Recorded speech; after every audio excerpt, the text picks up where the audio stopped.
Nah, sahabat bisa lihat ya. Jadi di sekitaran sini, di sekitaran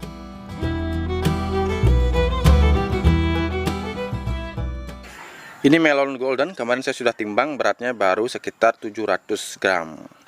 Nah, saya targetnya melon ini nanti beratnya sekitar 1,8 sampai 2 kilo. Kemudian di sebelahnya, nah sahabat, di sini juga di sampingnya juga dengan media yang sama, media sederhana seperti ini.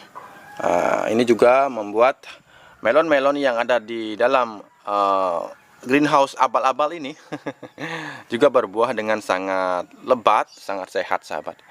Nah, di sebelah sana yang di sini, nah, saya mulai dari bawah saja ya. Ya. Jadi media masih sama seperti kebiasaan saya yang dulu-dulu, bahwa media maupun pupuk susulan itu masih kombinasi antara kalau media saya gunakan lebih banyak kompos nabati.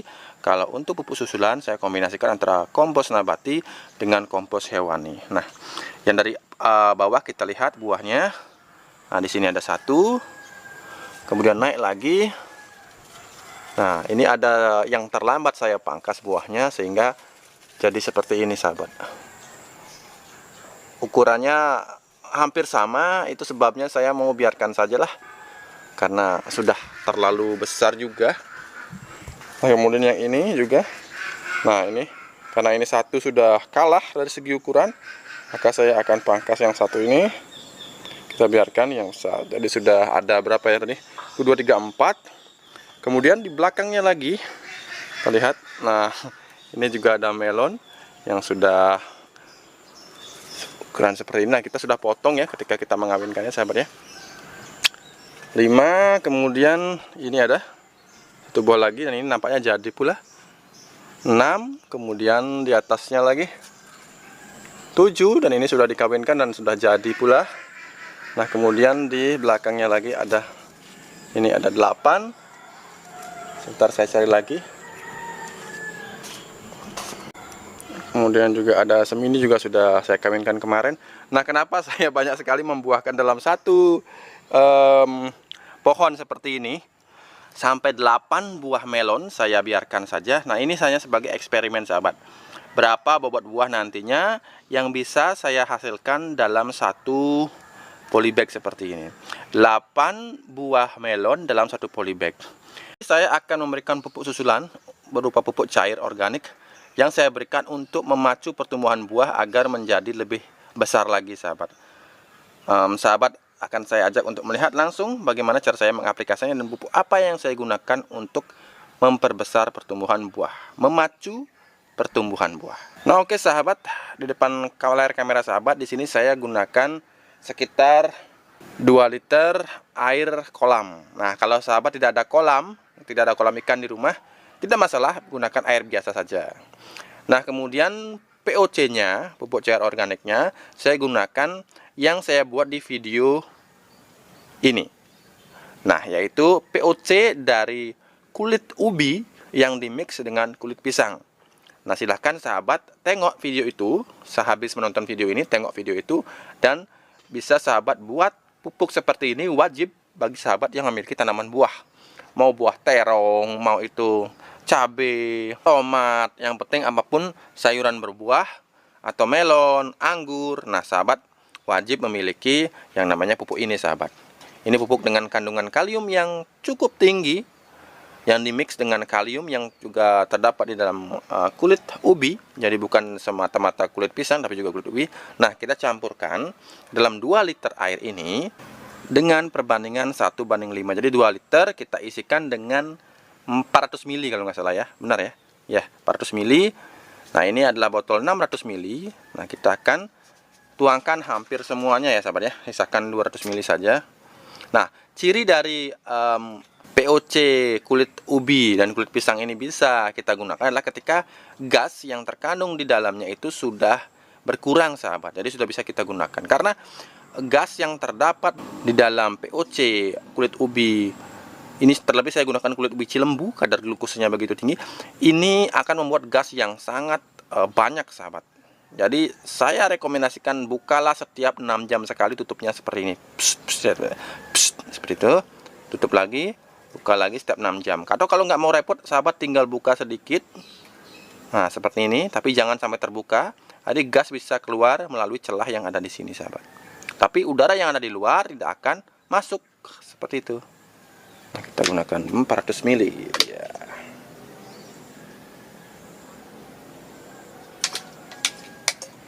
Oke, kira-kira segitu. Wah, aromanya mantap banget, sahabat. Manis seperti aroma ubi cilembu yang dibakar. Seperti itulah aromanya. Luar biasa, enak aromanya, sahabat. Kemudian kita aduk seperti ini. Nah, kemudian kita berikan pertanaman melon ini. Ya, kira-kira seperti ini. Caranya kita tuangkan di pinggiran polybag. Jadi jangan, oke sahabat mengerti ya. Jadi perbandingan 1:5, kemudian kita berikan 1 polybag. Bila sudah berbuah seperti ini, kita bisa berikan sebanyak 250 ml.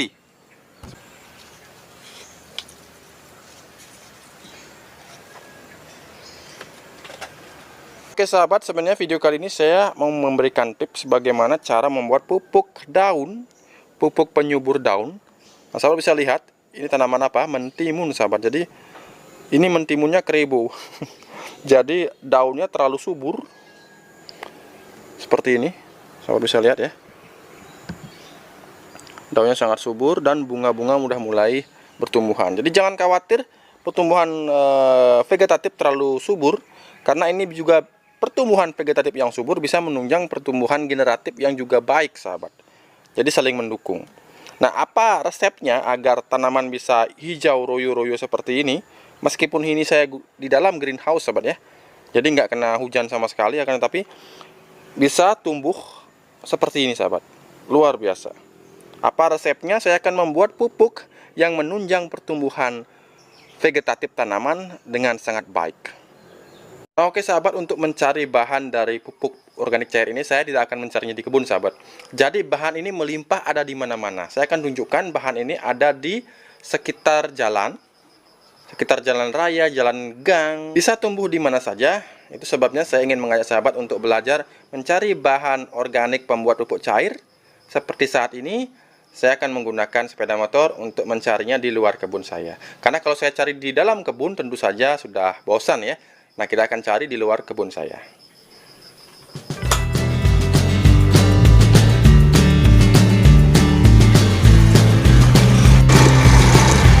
Nah, sahabat bisa lihat ya.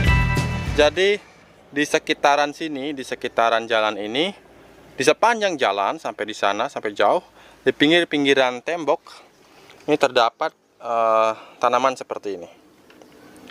Saya akan turun dulu. Tanaman hijau seperti ini, saya sebutnya sebagai tanaman sembarangan, karena saya nggak tahu persis nama benar dari tanaman ini. Nah, ini tumbuh dengan sangat subur, sahabat. Di musim hujan, mereka tumbuh dengan rangsangan air hujan dan mereka tumbuh dengan sangat subur. Nah, ini mencirikan bahwa di dalam tanaman ini terdapat senyawa yang sangat kuat, yang sangat powerful, terutama dalam pertumbuhan vegetatif mereka. Nah, bahkan di sini, sahabat ya, bahkan di sini sangat menumpuk, sangat subur sekali. Seperti ini, sahabat. Jadi, sahabat bisa lihat. Nah, inilah yang akan saya gunakan sebagai pupuk organik cair untuk menunjang pertumbuhan di fase vegetatif bagi tanaman kita. Karena dengan fase vegetatif yang baik, maka fase pembuahan atau fase generatifnya juga akan baik. Itu saling mendukung, sahabat. Jadi ada pendapat yang mengatakan bahwa jangan berikan fase vegetatifnya terlalu banyak, nanti berbuahnya sedikit. Itu tidak benar. Menurut saya, ketika kita bisa memberikan takaran yang tepat, fase frekuensi pemberian POC yang tepat, maka fase vegetatif yang baik jelas akan mendukung fase generatif yang baik, sahabat. Oke, tidak perlu panjang lebar sekali, saya akan sabit ini, kemudian saya akan gunakan sebagai POC. Nah, sahabat, ini tadi yang ada di pinggir jalan itu saya sudah potong, saya sudah sabit. Nah, kemudian saya gunakan sekitar, ini beratnya tadi saya sempat timbang, sekitar 250 gram, sahabat. Tanaman yang ada di pinggir jalan seperti ini atau ada di pagar, kemudian ada di tembok, nah biasanya itu memiliki aroma yang cukup menusuk seperti itu, sahabat. Tidak seperti daun kentut-kentut, bukan seperti daun kentut-kentut yang aromanya sangat tajam. Akan tetapi daun-daunan seperti ini biasanya memiliki aroma yang cukup tajam, tapi tidak sebau daun kentut-kentut. Nah, mengapa tanaman seperti ini memiliki bau yang khas, cukup menusuk? Ada yang bilang aromanya agak asam, kecut, ada yang bilang agak amis, tergantung bagaimana penciuman seseorang ya. Karena di sini sahabat ya, biasanya daun yang memiliki aroma yang cukup menyengat seperti ini memiliki senyawa fenolik. Nah, sahabat bila tidak tahu, senyawa fenolik itu adalah salah satu antioksidan atau sumber antioksidan yang banyak terdapat dalam tanaman. Nah, apa hubungannya antioksidan yang melimpah kemudian dengan pupuk? Kita gunakan sebagai pupuk karena biasanya dengan antioksidan yang melimpah itu biasanya mengindikasikan adanya penyerapan nitrogen yang baik di tanaman ini sahabat, sehingga tanaman ini pun akan memiliki kandungan nitrogen yang cukup tinggi sahabat. Sehingga kalau sahabat ingin mengetesnya di lab silahkan, pasti di sana sahabat akan menemukan kandungan yang tinggi di dalam tanaman-tanaman yang tumbuh liar yang ada biasanya di pinggir pagar, di bawah tembok, yang bisa tumbuh dalam sekejap hanya karena musim hujan datang. Sebenarnya ada dua cara. Yang pertama itu direbus, yang kedua dengan cara seperti ini. Nah, tapi kalau direbus ini durasinya akan panjang. Saya gunakan cara yang kedua, yaitu kita seperti biasa kita hancurkan di lesung seperti ini sahabat. Kita hancurkan. Tujuannya adalah untuk membuat senyawa yang ada di dalam daun ini mudah teruraikan oleh air, karena kita gunakan air juga nanti. Maka dengan kita menghancurkan senyawa-senyawa yang ada di dalamnya, tuh aromanya tuh. Begitu saya lesung dengan ini, langsung aroma itu keluar.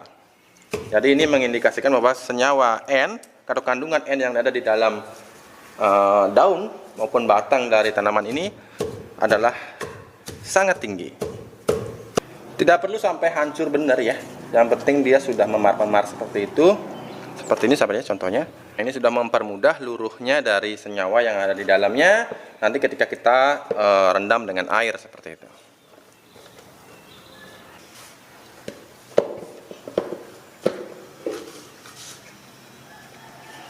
Nah, kenapa saya membuatnya dari bahan yang sangat mudah seperti ini? Ini sebenarnya menjawab pertanyaan. Saya lihat tadi pagi, saya bangun pagi, saya lihat di kolom pertanyaan itu ada dari Bapak Ibnu Rizal. Pak, skala rumahan bertani organik murah, tapi skala hektar organik itu mahal, bosku, dia bilang. Nah, sebenarnya saya bilang kemarin di video yang kemarin ya, mudah-mudahan sahabat menonton, bahwa selama ini memang kita sudah diberikan pemahaman yang menurut saya kurang tepat bahwa bertanam organik itu di skala yang besar itu akan mahal, seperti itu. Nah, sebenarnya sahabat, bila sahabat mau men-share video-video saya untuk membantu saya memberikan pemahaman yang baru, untuk membantu saya menginstal ulang pemahaman yang baru di dalam pikiran, di dalam otak kita, bahwa sebenarnya berkebun organik, saya pun sekarang mengelola sekitar 1/2 hektar kebun dari warisan ayah saya. Nah, kemudian di sana saya menggunakan bahan organik hanya yang tersedia di sekitar kebun, sahabat. Jadi selama ini ketika kita diberikan pemahaman bahwa berkebun organik skala besar itu akan membutuhkan sumber yang mahal, membutuhkan sumber bahan baku yang mahal, itu karena kita kaku hanya mau mengambil sumber daya organik dari apa yang telah mungkin dituliskan atau diajarkan kepada kita di masa-masa lalu seperti itu. Jadi misalkan seseorang akan mengatakan bahwa Pak, entah berapa kulit telur yang harus saya siapkan untuk menggantikan kalsium di pengganti pupuk kimia. Entah berapa banyak juga kulit pisang yang harus saya pulung, seperti itu. Saya harus memulung kemana-mana untuk memberikan pupuk kepada hektaran sawah saya. Nah, pemahaman seperti ini yang sebenarnya ingin saya rubah dari channel Bali Organik TV.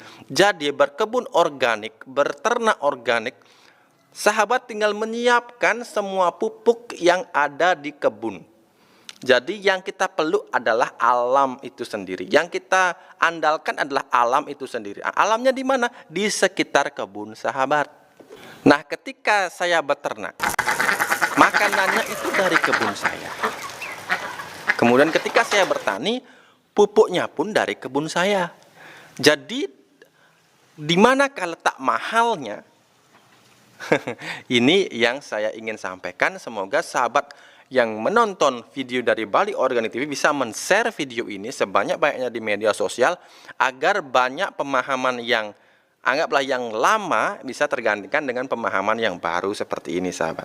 Dan terima kasih kepada Bapak Ibnu Rizal yang sudah memberikan pertanyaan yang sangat baik, karena pertanyaan ini menginspirasi saya untuk membuat video pagi ini.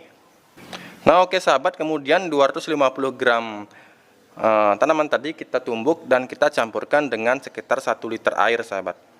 Nah, kemudian saat ini ketika sudah tercampur dengan air, kita bisa tambahkan molase, atau kalau nggak punya silahkan pakai gula merah sebanyak 25 gram saja.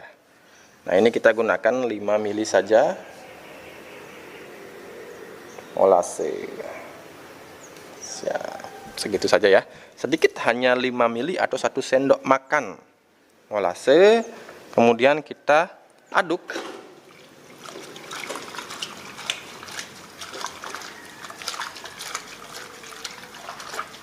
Sambil kita peras-peras juga ya, agar senyawa atau kandungan yang ada di dalam dedaunan ini bisa keluar seperti itu.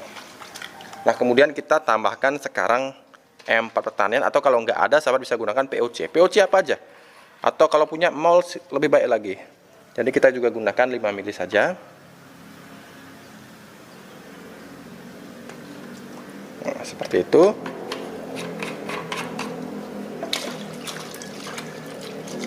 Nah, kemudian sahabat bisa diamkan atau sahabat bisa fermentasikan selama 2 minggu, sahabat. Sahabat bisa tutup dengan plastik, ikat dengan karet pinggirnya, kemudian berikan lubang sebesar lidi saja, sahabat ya. Gunakan lidi, kemudian sahabat bisa berikan lubang. Nah, itu akan membuat gas yang ada di dalam itu bisa keluar. Oke, kita peram selama 2 minggu, kemudian setelah itu sahabat bisa gunakan saring airnya, kemudian ampasnya sahabat bisa jemur, bisa sahabat gunakan untuk pupuk padat. Nah, kemudian bagaimana cara penggunaannya? Berikan ke air biasa atau encerkan kepada air biasa. Itu perbandingan 1:10 atau 1:5. Jadi POC-nya 1, air biasa itu 10 atau 5 liter. Tergantung dari besarnya tanaman, kemudian jenis tanaman, karena untuk tanaman usia pendek dan tanaman usia panjang itu berbeda pengaplikasiannya.